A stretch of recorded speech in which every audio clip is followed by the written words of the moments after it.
Sa panahon nga ako ang mayor, dagan nga itong naimo kalay sa Diyos. Nakatukod kita sa sobra sa 20 ka high school o sobra sa 800 ka classroom o daghang mga child development centers. Tanan ka na pundo sa katawhan sa dakbayan sa Cagayan de Oro.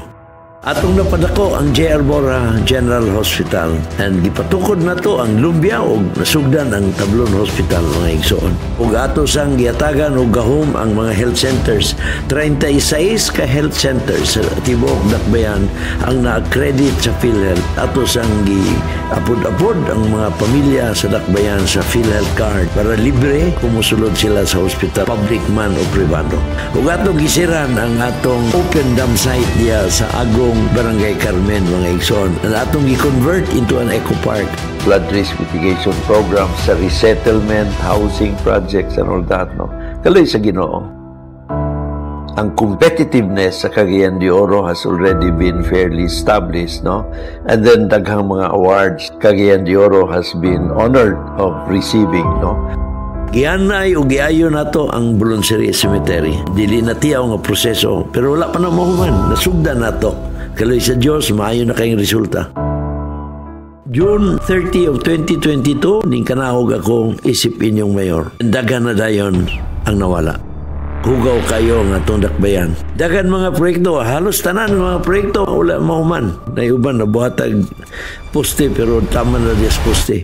Intaon ang atong hospital, ang atong mga health centers, luoy na kayo. Walay mga doktor, walay mga nurses, walay mga midwives, walay mga tambal. Mao man ang mga igsoon nga nag-decide ako balik. Atong ibalik ang hapsay nga panggobyerno sa dakbayan sa Cagayan de Oro. Walaon na to ang illegal nga droga.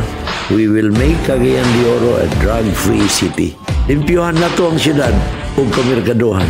Umanon na to ang Puerto Market and then atong i-upgrade ang westbound terminal and then ang Cogon o ang Carmen Markets atong limpyuhan o gayon. Punduhan na to mga hospital sa mga health centers. Umpikangan pa na to mga igsoon. Buhat patag hospital diya sa Bulwa, Kauswagan area. Lain sa mga hospital diya sa Taguanaw, Makasandig area. Lain po mga hospital dito sa Upper Puerto, Mambatangan area mga igsoon. Hospital para nga daghan ang atong madaganan sa atong katawan Simbacor ug mga inaanglan sila. Sunod of course ang PhilHealth card tagaan gyud tanan pamilya walay pili sa bulok sa politika. Malungtarong panginabuhian pinaagi sa edukasyon both formal and non-formal ang atong Technical Vocational Institute ato kanang ipalahutay. Panggobyerno nga inklusibo walay pili o serbisyo para sa tanan, serbisyo nga makatarunganon, serbisyo nga sincere.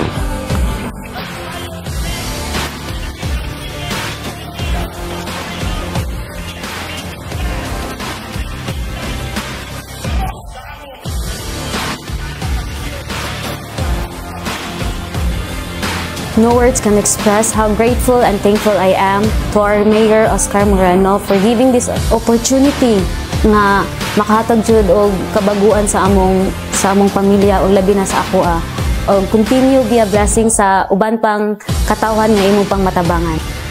Sa panahon ni Mayor Oscar Moreno, nasaksihan ang usa ka hapsay og tarong nga panggobyerno. Sa administrasyon ni Mayor Oscar Moreno, ang Cagayan de Oro ay kapasigarbo kay nahimo kining mauswagon ug progresibo. Sa panahon ni Moreno, naila ang Cagayan de Oro sa dekalidad nga serbisyo sa matang sa edukasyon, panglawas, infrastruktura ug malabong ekonomiya sa Mindanao.